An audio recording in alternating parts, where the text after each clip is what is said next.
Alright, so sorry for the bumpiness. This is a pretty bumpy riding truck. I'm just gonna do a little blog. So yeah, apparently last Friday, the company is trying to blame me for some damages to the truck. Now, they don't have definitive proof that I did the damage. I know I didn't do the damage. But, you know, I also don't have proof that I didn't do the damage. However, they claim that the truck was intact before I left, and it was damaged after I came back. I didn't hit anything with the truck, and if there was any damage while I was in possession of the vehicle, it sure the hell didn't happen while I was in the vehicle or around the vehicle. It could have happened on right to I-17. Could have happened while I was in a gas station. Could have happened in the dock or in the tow yard. It could happen in there. I'm certainly not the last person that touched the vehicle. You know, I maintain that I have no recollection of any damage while I was on duty. I'll even take a lie detector test if I have to. Simply put, I don't believe the damage happened while I was in possession of the vehicle. I believe a mechanic might have, or another person in the mechanic's bay or something. They have cars, semi trucks even, pulling into that place. And just yesterday, I saw a semi truck with a car carrier. He was backing out of the whole entire place, and he hit the gate. So it's entirely possible that somebody else hit the truck, or somebody was in the truck, even though they said nobody drives it other than the boss's son and me. But clearly somebody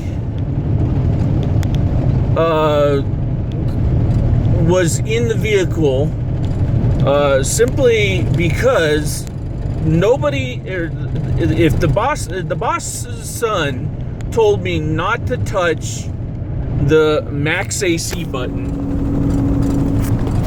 and I haven't.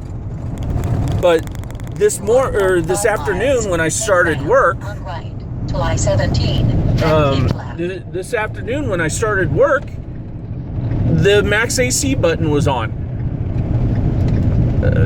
So clearly somebody's been in the vehicle and doing stuff, pressing buttons.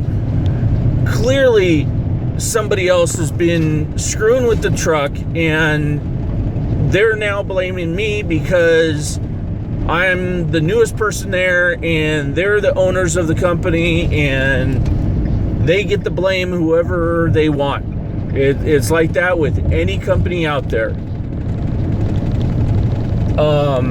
So I'm just making this video in my defense that I have no recollection whatsoever of me damaging the truck anywhere on the truck.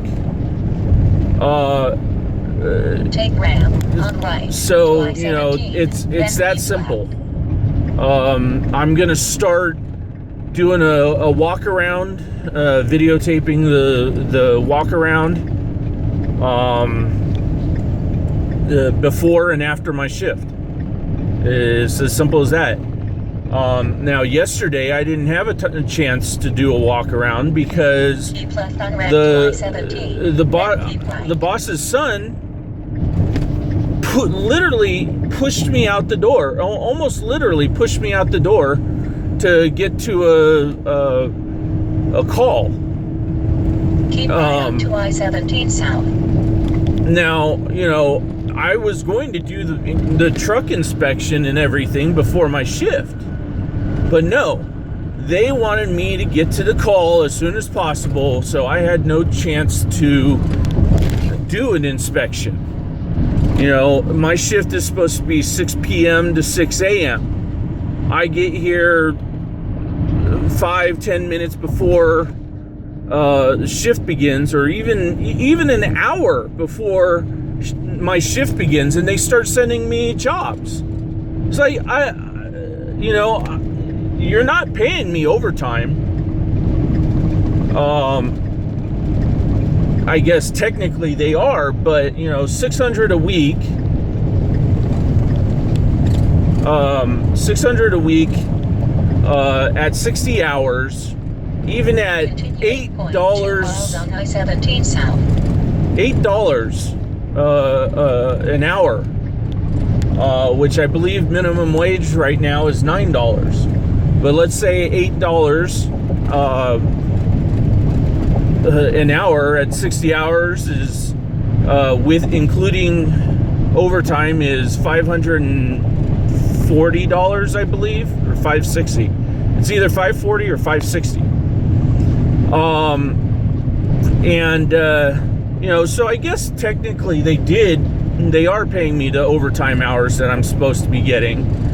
But the according to the federal law, that's I think that's kind of borderline. I don't know. I'm just ranting.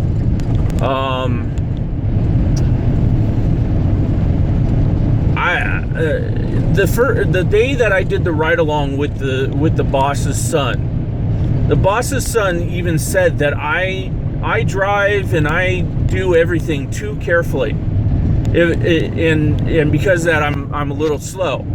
Well, granted, that is with the boss's son, who's also the owner of the company. But the boss's son said that I'm cautious and I'm careful and I may be a little bit slow. Although I think I could hook up a car and run around circles around any of the people. But if the bosses say, "Oh, you seem like a nice person. You seem like a people person," and then they say, "Oh, you're nice and cautious and all that stuff. Maybe a little slow, but you're cautious and all that." Does that sound like somebody that would damage the front end of the truck?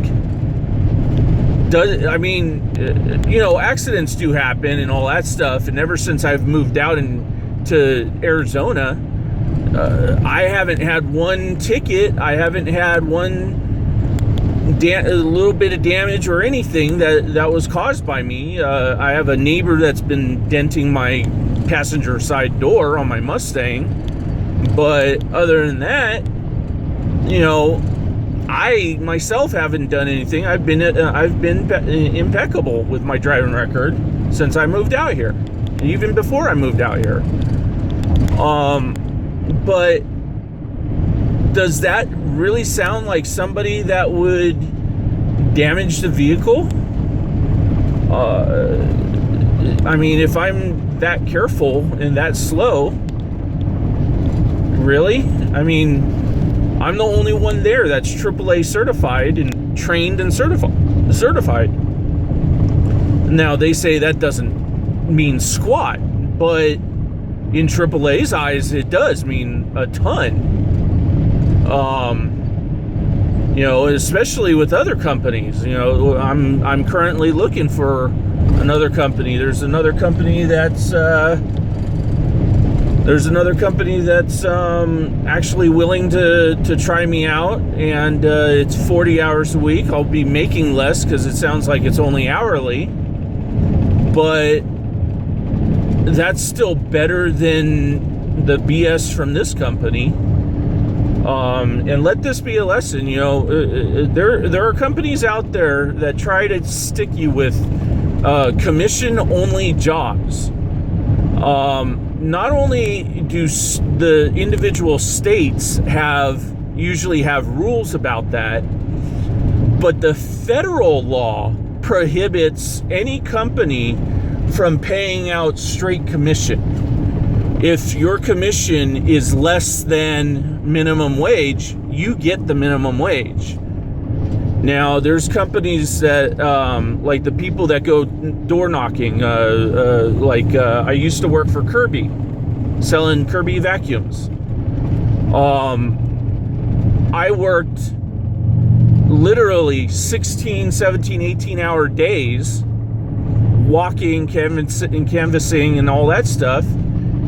And they didn't pay me a dime because I didn't make any sales. And the sales that I did make, the guy that sold I was the guy that went up and knocked on the door, did the demo, and all that stuff. And then when you say, okay, I'll buy one, or let's talk about the price and all that stuff, they bring in another guy, a supervisor, that does the final deal. And that person determines what they sell the vacuum at. And I made no money working for that place because he sold the vacuums that I did get sales on. He sold the vacuums for no profit, and I didn't get paid a single dime because of it. And knowing now what I should have known then, being educated the way I am now, I would have sued the company for the minimum wage. I actually recently did that when I first moved out here. Go Services, or Go Towing Services, or something like that.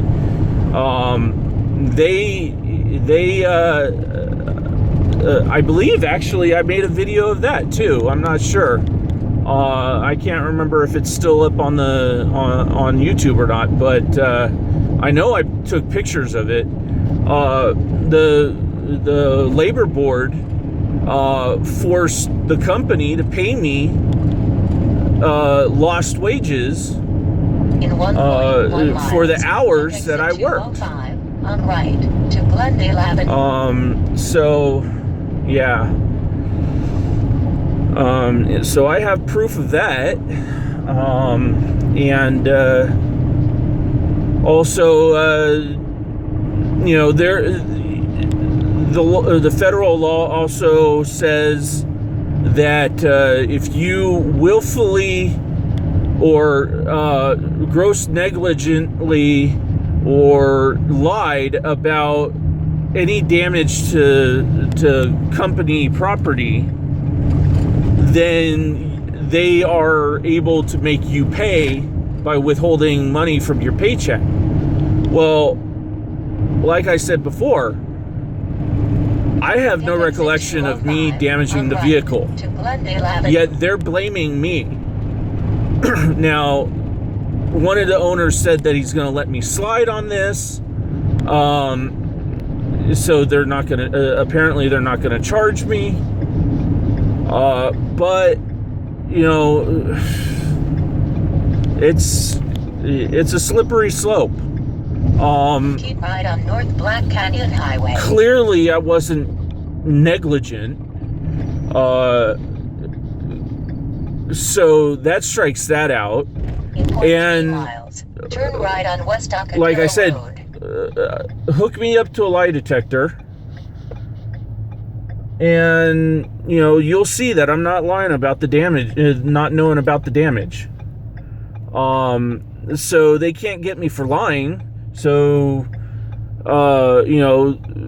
there's nothing they can do to force me to pay. So, and they got so heated up about that, and I told them, it could have happened while I was on duty, but I have no knowledge of it happening. the other thing that could possibly be what's going on is somebody hit it. But still, that's an insurance thing, not my thing. So yeah. Anyways, I gotta go. I'm almost at the destination of the next job. So hear from me later. And sorry about the vertical screen. Right on West Arcadillo Road. Usually I don't do that. Bye.